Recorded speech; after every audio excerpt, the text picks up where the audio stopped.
The following is a fantastic article written in 1985 by two US AF F-15 pilots.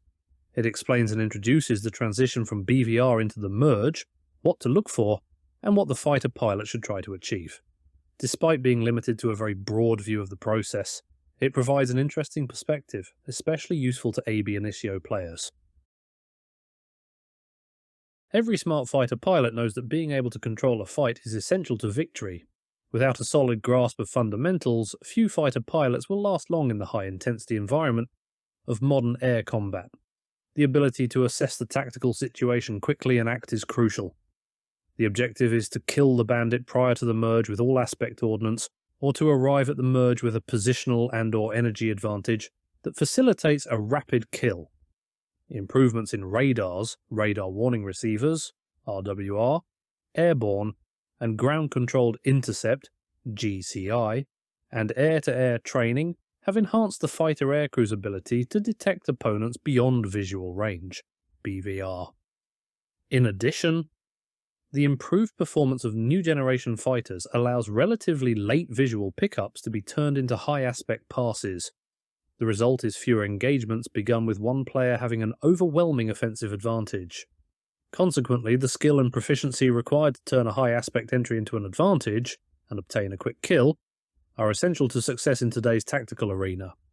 Basically, fighting tactics can be broken into 4 phases: detection, interception, engagement, and separation.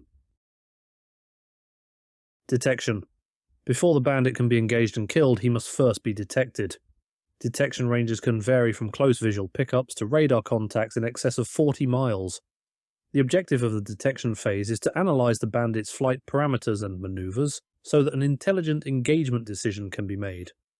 The quality of that analysis is time and distance dependent.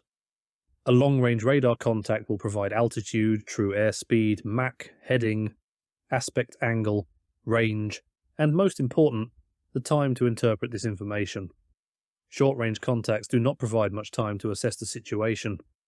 However, line of sight, LOS rate, closure, nose position, and flight maneuvers can provide an estimate of the bandit's energy level and awareness of our presence. Other visual cues such as engine smoke, afterburner plumes, and wing sweep angles can also update this analysis. A visual identification, VID, of the bandit aircraft will provide its performance, avionics, and weapons capabilities. Observing changes in an adversary's parameters and maneuvers may provide answers to some or all of 4 important questions. 1. Is the bandit aware of our presence? 2. What are the bandit's intentions? 3. What are our relative energy states? 4. What is the bandit's level of competence? By answering these questions, an estimate can be made as to how long it will take to kill the bandit. If more time is required to achieve a kill than is available in the tactical situation, then the engagement should be avoided. Many tactical situations may not allow time to kill the opponent, regardless of how little time is required to do so. In the multi-bogey arena, it is neither necessary nor healthy to engage every bandit detected.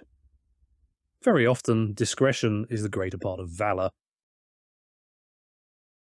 Interception.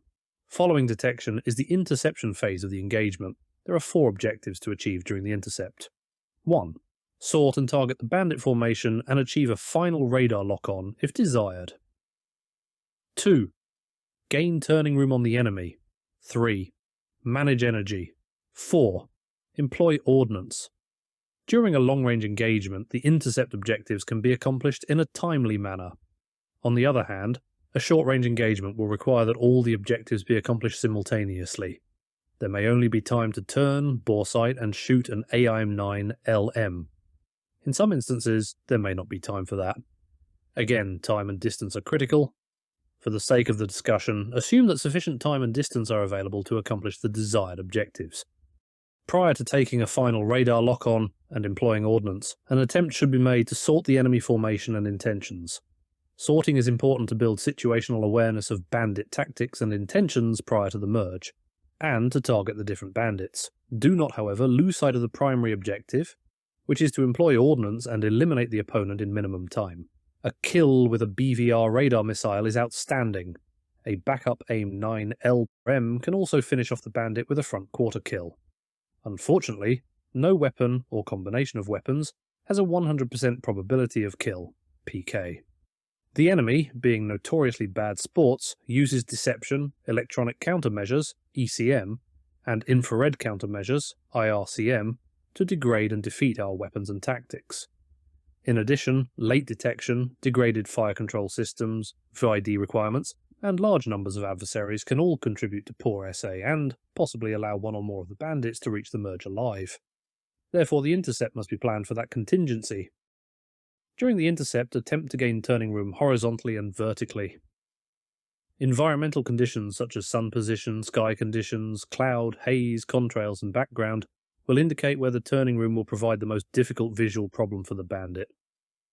Large altitude deltas in conjunction with chaff and ECM can degrade or deny the enemy's radar acquisition.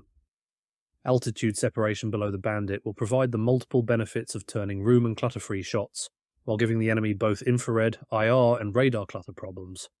Turning room is available in all planes, and any turning room, even a few hundred feet, represents an advantage if properly used. There are, however, some cautions to keep in mind. Once turning room is established, it is there for both players. An aware, competent opponent will take advantage of turning room, or at the very least, deny its use to the other pilot. If the bandit is denying turning room and actively attempting to set up a lead turn, stop trying to gain turning room on the bandit. Once the adversary has established pure pursuit, turning room is diminishing. Further attempts to gain turning room are counterproductive and only provide an angular advantage to the enemy. Thus, manoeuvring room can only be generated against unaware, unskilled, or incompetent bandits. Proper energy management is a continuous objective of the intercept phase and is essential to success.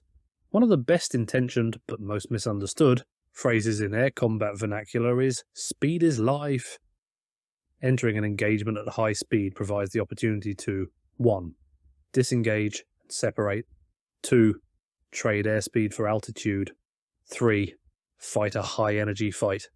Too much airspeed at the wrong time, however, can be just as deadly as too little. Speed is not life. Proper energy management is. Turn rate and radius are a function of true airspeed and G, nothing else.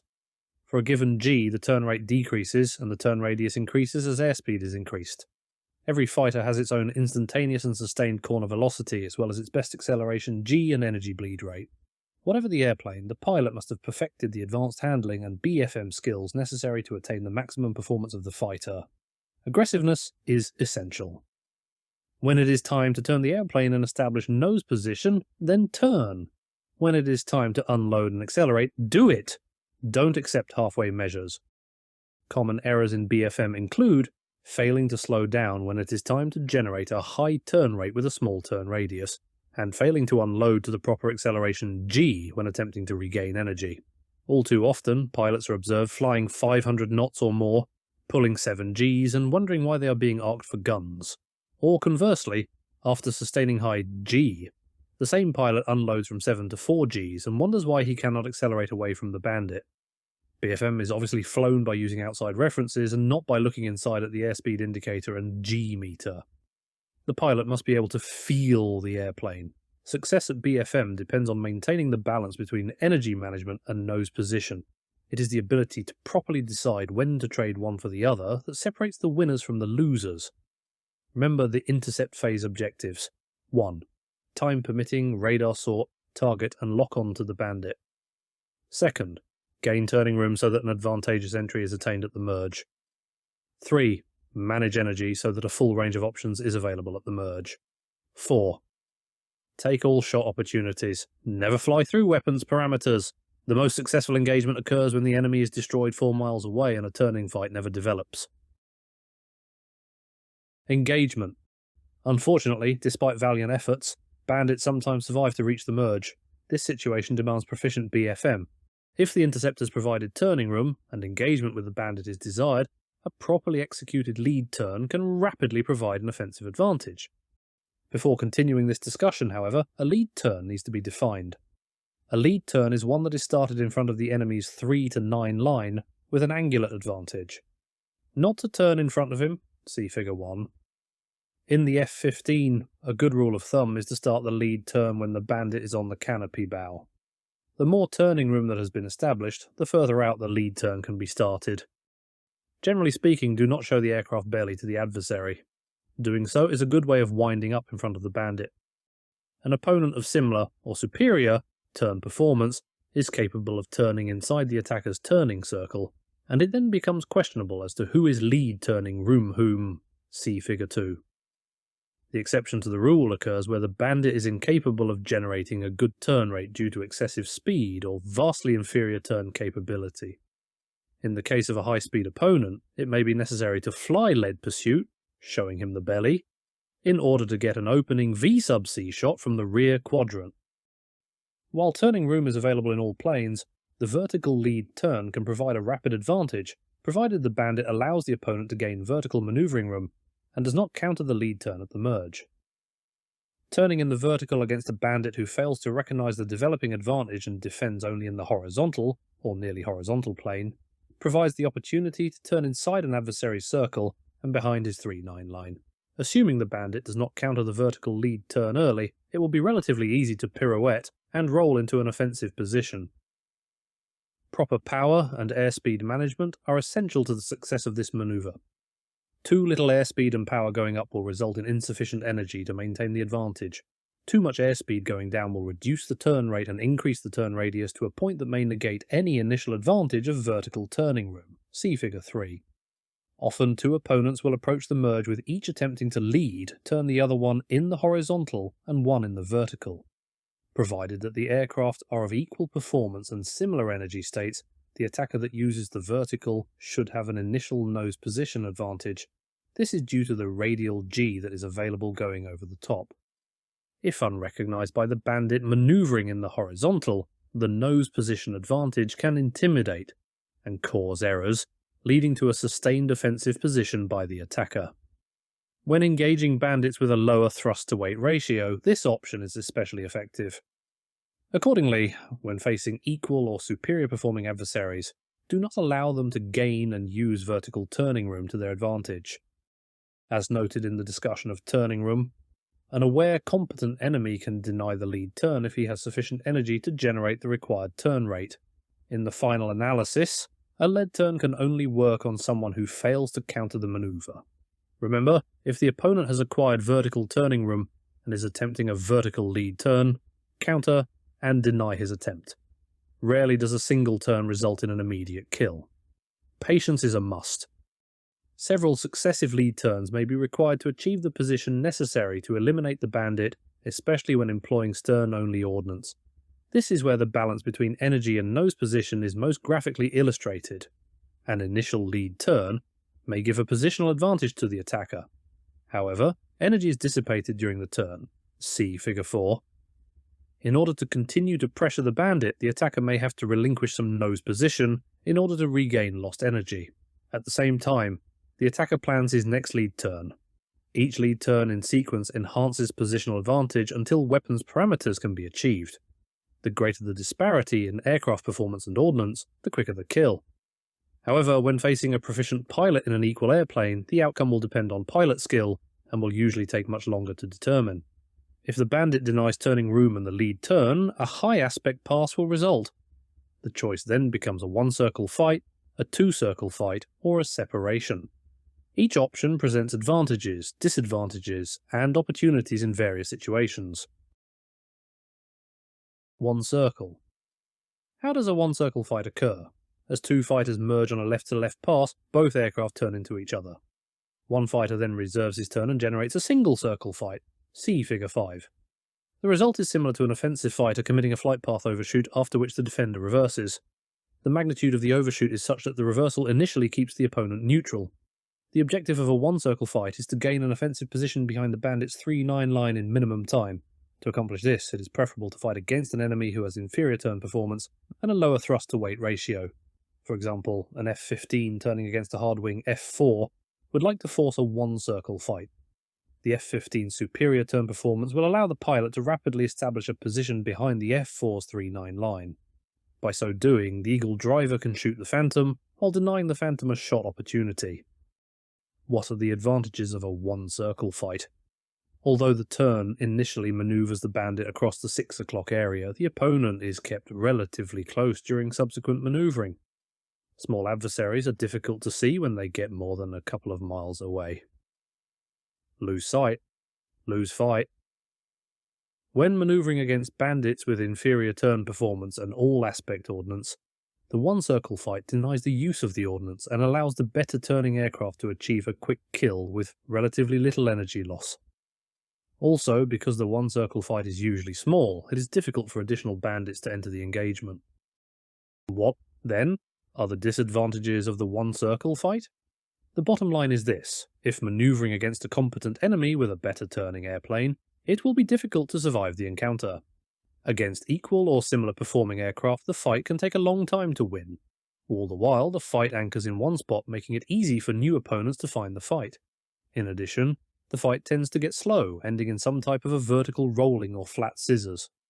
Surviving the one-circle fight results in a low energy state, poor SA, and an easy prey for additional bandits hawking the fight. Finally, mutual support may be degraded because it is difficult for a wingman to enter a tight, slow fight, or to effect an element separation. Two-circle. How then does a two-circle fight occur?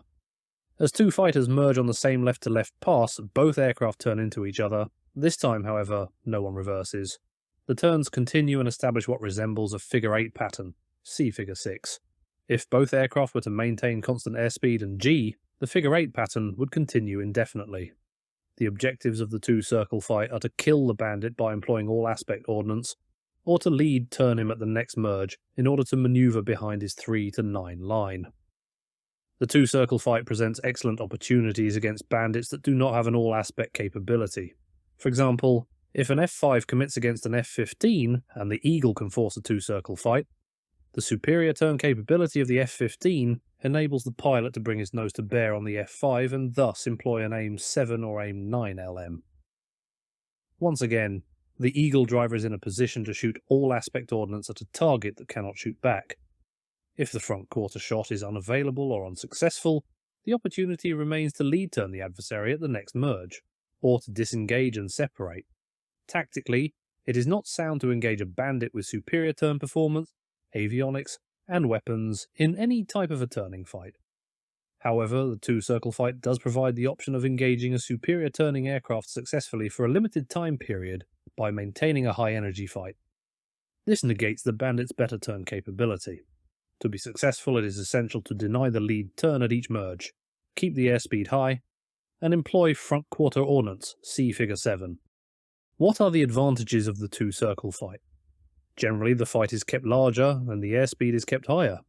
Avionics and weapons that provide a rapid off-bore sight launch capability offer a tremendous advantage in this situation. Initially, the fight is not slow and small, thus SA and energy are easier to maintain. In addition, the wingman should be able to support the fight or effect an element separation. Finally, when fighting a high-energy two-circle fight, the option to separate is more readily available. A disadvantage of the two-circle fight is the difficulty in keeping sight of small targets. This can be a significant factor since the turn at the merge manoeuvres the bandit to 6 o'clock. Another disadvantage occurs when engaging a bandit with all-aspect ordnance. Having survived the merge, it may not be prudent to allow the bandit room to manoeuvre to front aspect parameters, especially if you are flying a superior performing aircraft that could deny any shots by manoeuvring behind the adversary's 3 to 9 line. The choice between a one-circle or a two-circle fight depends upon the type of fight that the participants desire. The problem occurs when each participant opts for a different fight. A feint at the merge that forces the bandit into his initial turn may then allow a reversal and the establishment of a one-circle fight. The main point of the discussion is that the decision should be based on the type of adversary and the tactical situation.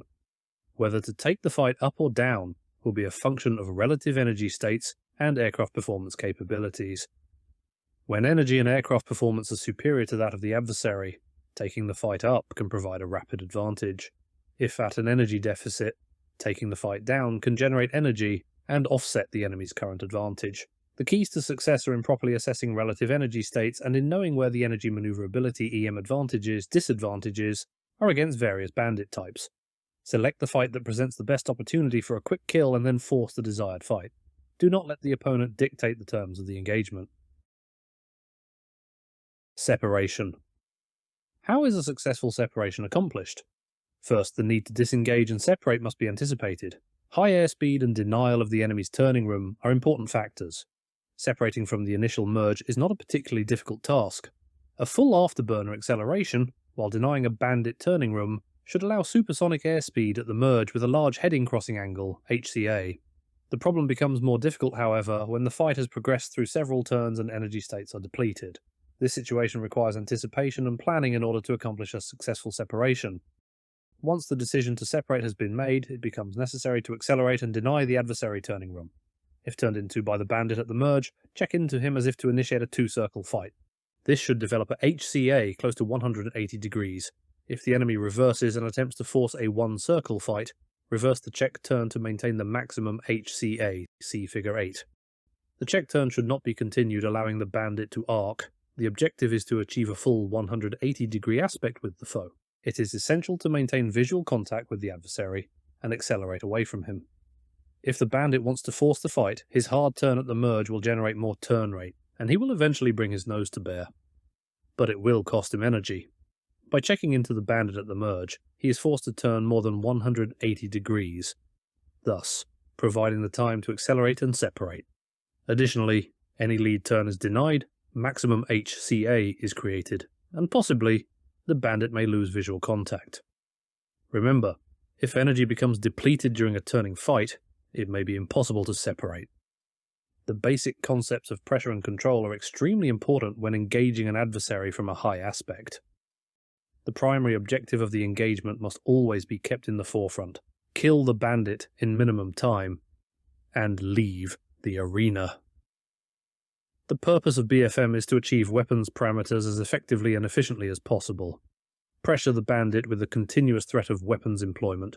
Control the fight by taking the initiative and make the opponent react. Force the type of fight geometry desired, be it one circle or two circle. Fight on your terms, not the Bandit's.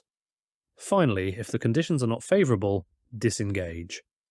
A prolonged turning fight in the multi-bogey arena is an invitation to disaster. There it is, the collective ideas of two Eagle drivers on how to gain and maintain the advantage. Remember, control the battle and fight aggressively. Good luck and good hunting.